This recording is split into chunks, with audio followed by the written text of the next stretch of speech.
OBC समाज के लोग आज फिर से यहाँ पर एकत्रित हुए और यहाँ पर ओबीसी तिरंगा यात्रा को लेकर के दोबारा से चर्चा तेज हो गई है। कल का फैसला आपने सरकार का देख लिया। एसटी समाज के लोग लगातार प्रदर्शन कर रहे थे आरक्षण को लेकर के कि जो पॉलिसी बनाई गई है वो ठीक नहीं है, लेकिन कल उस पॉलिसी को अमली जामा पहना दिया गया। आज ये जो लोग दोबारा एकत्रित हुए इनसे दोबारा एक बार मिलते हैं। बंसीलाल चौधरी हमारे साथ। चौधरी साहब, आज दोबारा यहाँ पर आप इकट्ठे हुए हैं। अब जो कल फैसला दिया है, अमली जामा पहनाया गया है एसटी समाज को लेकर के, जिन लोगों को एसटी आरक्षण में जगह दी गई थी, पहले उसे कैसे देख रहे हैं? सवाल ये पैदा होता है कि पहाड़ी अगर ईडब्ल्यूएस रिजर्वेशन बनाई गई, देश में 4 ही किस्म के लोग रहते हैं। Number 1 upper caste, number 2 OBC, number 3 schedule caste और चौथा नंबर शेड्यूल ट्राइब। इसके अलावा तो कोई देश के अंदर नहीं ना है।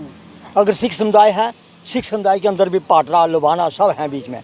मुस्लिम समुदाय है, ना गुरु ग्रंथ साहब में लिखा है ना कुरान में लिखा है कि ये जात पात के ऊपर भेदभाव होना चाहिए, नहीं लिखा होगा। लेकिन गीता के अंदर लिखा हुआ है, ये रामचरितमानस जो रामायण है उसके अंदर भी लिखा हुआ है। तो मेरा मतलब कहने का, जब 4 ही किस्म के लोग हैं तो आपने अपर कास्ट को ईडब्ल्यूएस दे दी 10%, आपने ओबीसी को दे दिया सेंटर में 27%, जम्मू कश्मीर के अंदर 4%, आपने शेड्यूल कास्ट को 8% और शेड्यूल ट्राइब को 10%। फिर भाई मैं पूछता हूँ कि मोदी जी कौन से लोग आगे 5वां सेगमेंट कहाँ से आ गया कि जो आपने यहाँ पे पहाड़ी बना के दे रहे हो, आरबी बना के दे रहे हो, एएलसी बना के दे रहे हो। ये सिर्फ आपकी वोट बैंक की राजनीति है कि किसी तरह से खुश किया जाए और जम्मू कश्मीर में हमारा शासन और प्रशासन होना चाहिए। अरे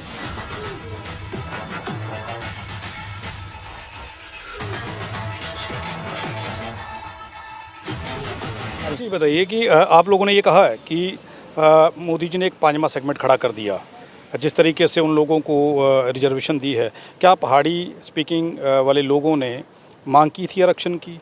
क्या उन लोगों ने कोई धरना प्रदर्शन किया था?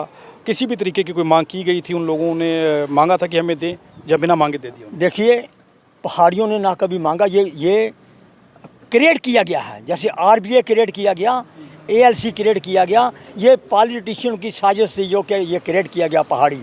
लेकिन मैं कहता हूँ, जब 90% पहाड़ी जो हैं अपर कास्ट हैं तो उनको ईडब्ल्यूएस क्यों नहीं दी जाए? हाँ, उसमें ईडब्ल्यूएस क्यों नहीं दी जाए उनको? जो 10% है, अगर ओबीसी या शेड्यूल कास्ट है, उनको अपने हिस्से में दे दी जाए। अगर उनको देनी भी है तो भाई हॉरिजॉन्टल रिजर्वेशन दे दो, वर्टिकल क्यों दे रहे हो आप? तो मेरा मतलब कहने का, सिर्फ वोट बैंक की नज़र से देख रहे हैं कि जम्मू कश्मीर में हमारा कहीं चुनाव आ रहा है 2024 में।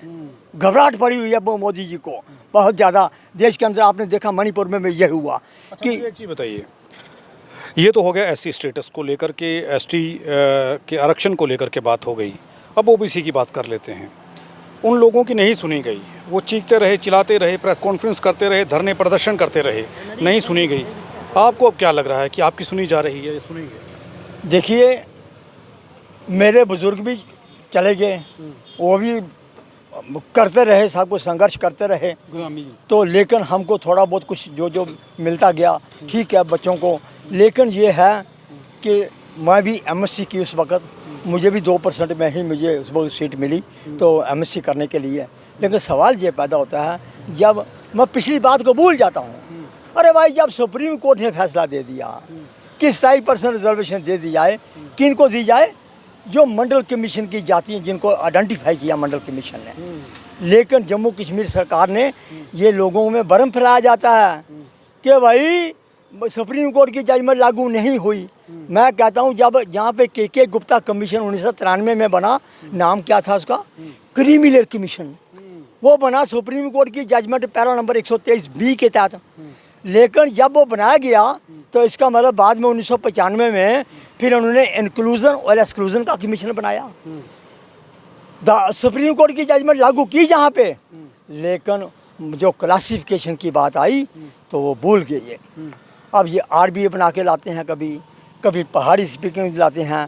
मुझे एक बात बताइए, जब सेंट्रल गवर्नमेंट की नौकरी निकलेंगी, वो 60% रिजर्वेशन है शेड्यूल ट्राइब की, तो उसमें पहाड़ी भी अप्लाई करेंगे। फिर जब उसमें पहाड़ी अप्लाई करेंगे तो इसका मतलब किनका हक छीना गया?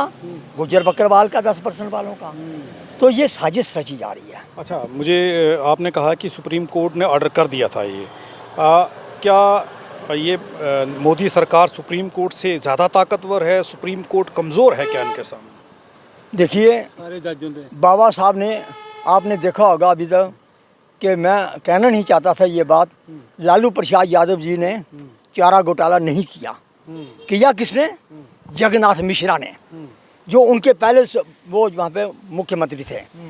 लेकिन मनुवादी जजों ने क्या किया कि उनको बरी कर दिया, मतलब कहने का सज़ा दे दी। उसी ढंग से इम्प्लीमेंटेशन इसकी इनके हाथ में है, तो ये मोदी सरकार उनके भी सुप्रीम हो चुकी है। समझते हो कि ये हो क्या रहा है? क्यों जो नहीं मांग रहे उन्हें बिना मांगे दिया जा रहा है, और जो मांग रहे हैं उनकी सुनी नहीं जा रही?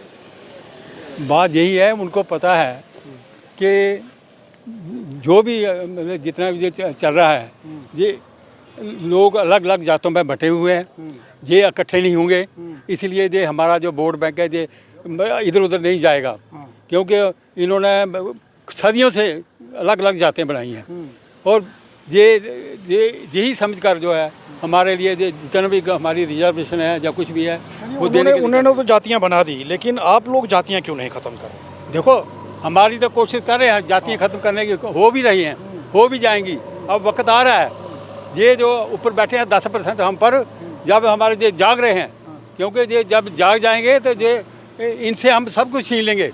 ये आने वाली इलेक्शन में भी इनको पता चल जाएगा कि ये जो 2024 की जो इलेक्शन आ रही है उसमें भी ये इनको पता चल जाएगा। लोग जाग गए हैं, ऐसी कोई बात नहीं है, जाग रहे हैं। पहले लोग अनपढ़ थे, इनको रहने की जगह नहीं थी, मतलब कोई बिल्कुल क्या ऐसे थे कि गरीब लोग थे, ये आवाज़ भी नहीं उठा सकते थे। लेकिन आप पढ़े लिखे, एक बात कही है कि ये गरीब लोग थे, रहने के लिए जगह नहीं थी, अब जगह भी है, शिक्षा भी है, आवाज़ भी है, लेकिन अब कमज़ोर क्यों है? अब कमज़ोर इसलिए हैं कि हमारे पास जो साधन कम हैं, जैसे कि पढ़ाई में जो हमारी पढ़ाई है उसमें साधन कम हैं, हम कमी लोग हैं, पैसे नहीं होते हैं, और जो शहर में लोग पढ़ते हैं वो बड़े बड़े स्कूलों में पढ़ते हैं और वो कंपटीशन कंप्लीट कर सकते हैं। उनके साथ जो हमारे समाज का जो कंपटीशन है वो नहीं हो सकता है, क्योंकि वो एक सरकारी स्कूल में पढ़ा है, गांव में पढ़ा है, एक शहर में पढ़ा है, तो वो जनरल में तो सारी नौकरियां वो ले जाते हैं। इसलिए हम डिमांड करते हैं कि हमारे जो ओबीसी को है रिजर्वेशन दी जाए। अब दूसरी बात आती है, जो बिल जो पार्लियामेंट में पेश हुआ है, 4 बिल पार्लियामेंट में पेश हुए, जिसमें से एक बिल जो ओबीसी के था, उसमें सिर्फ नॉमेनक्लेचर चेंज करना था, ओएससी से ओबीसी।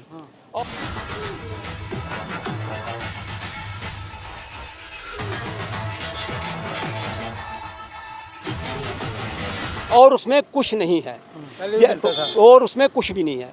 जैसे कि देखिए कि जब पहाड़ी हैं जो जब उनको इंक्लूड किया, उनके कास्टों को नाम बोले गए हैं कि ये कास्ट जो है, जो हमारा चेयरमैन है गद्दी ब्राह्मण, उसने वो चेयरमैन बना था, उसने अपनी कास्ट भी उसने इंक्लूड कर ली है। जो जिसके हाथ में आंधा बने रोड़ियाँ मुड़ मुड़ अपने को बांट रहे हैं। तो वो ऐसे ही अगर सरकार कहती है या बीजेपी वाले कहते हैं या हरियाणा साहब जो बर्फियाँ बंट रही हैं इनके दफ्तर में, भाई कम से कम वाइट पेपर जारी करो कि हमें क्या मिला है, हम लोगों को पता लगे। हम धूप में जहाँ पे आपका स्यापा कर रहे हैं, कम से कम हम भी अपने घरों में, जैसे आप एसी कमरों में बैठे, हम भी अपने घरों में जाकर पंखे के नीचे कम से कम बैठे। लेकिन नहीं, ये लोगों को बेवकूफ़ बना रहे हैं कि ओबीसी को 30 साल कुछ नहीं मिला है। कल हमने देखा कि हमारे जो उधर जो हमारे लीडर जो बैठे हैं वो बर्फ़ी के डब्बे ले लेके जा रहे हैं और गुलदस्ते दे रहे हैं उनको। और भाई हम अपने लीडरों को पूछते हैं, भाई बताओ पहले हमें मिला क्या है?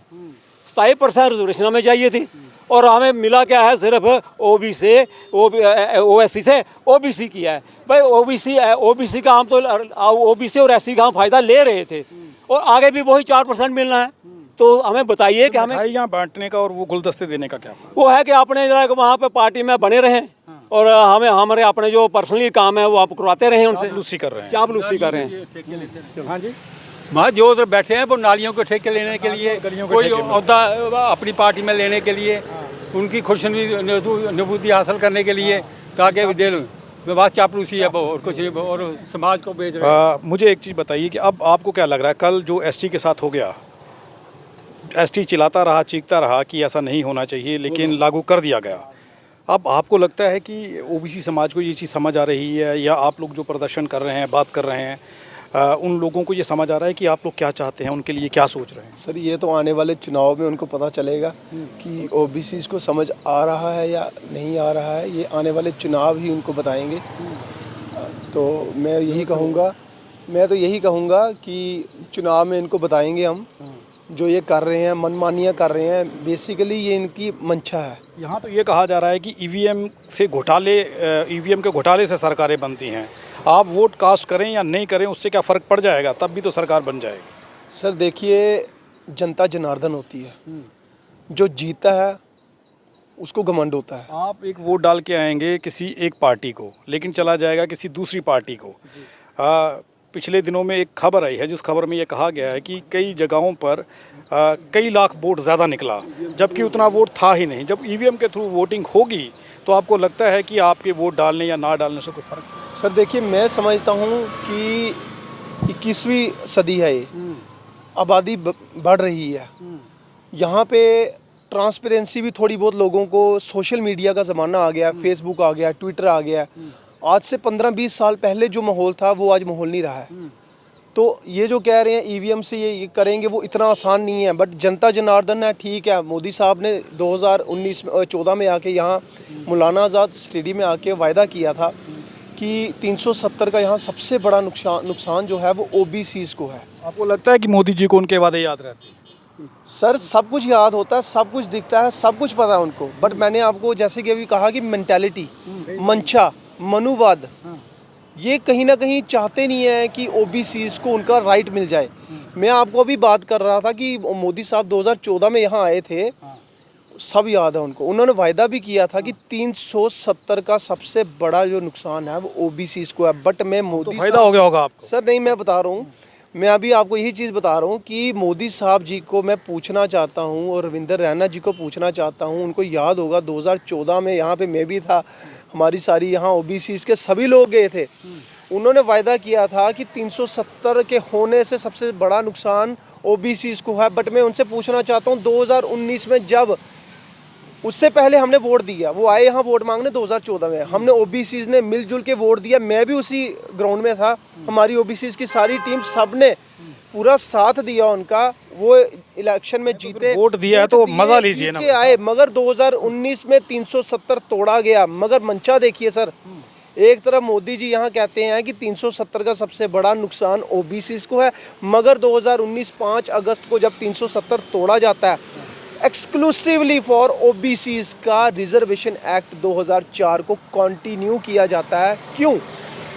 370 तोड़ा गया, 35A तोड़ा गया, तमाम रूल्स इन्होंने जो पुराने 60 साल से थे वो तोड़े। सिर्फ ओबीसीज़ के लिए जो रिजर्वेशन एक्ट 2004 था उसको कंटिन्यू किया गया। क्यों किया गया? वोट दिया है भाई साहब, वोट दिया है तो मज़ा लीजिए ना। सर हम मज़ा 2014 में हमने सरकार लाई, वोट दिए ना, मज़ा देंगे हम, अगले चुनाव में देंगे। चलिए, इन लोगों ने वोट दिया था इस मंशा से कि ओबीसी को फ़ायदा होगा, लेकिन हुआ क्या, वो तस्वीर आपके सामने है। आज धूप में, बारिश में ये लोग यहाँ पर खड़े हैं और लगातार नरेंद्र मोदी को उनके किए हुए वादे याद करवा रहे हैं। अब देखना ये होगा कि क्या नरेंद्र मोदी को उनके किए हुए वादे याद रहते हैं या नहीं रहते। 370 टूटने के बाद हमें 370 टूटने के बाद जो हमें मिला है ना, सबसे पहले हमें ये मिला कि जो 15 जो बरादरियाँ थी वो हमें डाली गई हैं। 537 की अपर कास्ट की, जो रिफ्यूजी हैं अपने 47 के वेस्ट पाकिस्तानी हैं। तो आपकी तो जनसंख्या बढ़ा दी उन्होंने। हमारी संख्या बढ़ा दी, हमारी संख्या बढ़ा दी, लेकिन रिजर्वेशन तो नहीं बढ़ाई है ना। रिजर्वेशन तो एज इट इज़ है। तो अब आप कह रहे हैं कि आप क्या करेंगे? हम प्रोटेस्ट ही कर सकते हैं, रैलियां कर सकते हैं, और इसके सिवा हम क्या करेंगे? अब आएगा इलेक्शन, आएगा तो फिर हम देखेंगे क्या होता है। इलेक्शन आते ही 32 जातियों को 4 रोटियां मिल रही थी, उसमें 15 जातियों और डाल दी, तो वो 4 रोटियां कौन किस में बटेंगी?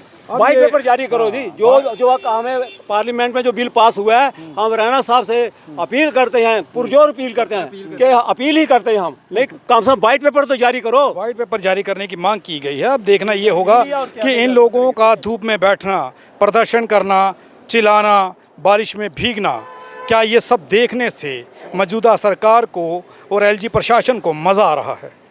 क्या वो यही चाहते हैं कि खबरों में ये लोग बने रहें और खबरों के पीछे कुछ और चलता रहे? खबरें कुछ और दिखाई जा रही हैं और किया कुछ और जा रहा है। वादे कुछ और हुए थे और धरातल पे कुछ और हुआ। अब इन लोगों का गुस्सा साथ में आसमान पर है और आने वाले इलेक्शन में ये क्या करने वाले हैं ये उसी वक्त बताएंगे। आप देखते रहें RTI इंडिया न्यूज़, लोकतंत्र का पहरेदार, ताकि हम पहुंचा सकें आप तक वो खबरें जो नहीं पहुंच रही या फिर जो नहीं दिखाई जा रही। धन्यवाद।